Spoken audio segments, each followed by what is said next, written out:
Hola, hoy estoy en Kia Venga. En este video te mostraré dónde se encuentra la caja de fusibles en el compartimento del motor.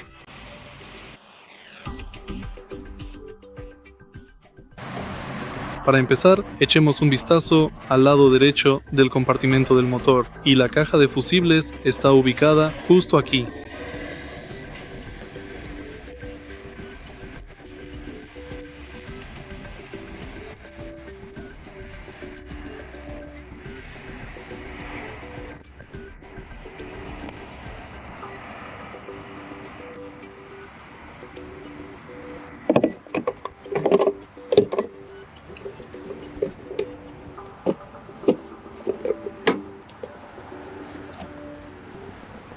Si este video te resulta útil, por favor deja un like, comenta y suscríbete.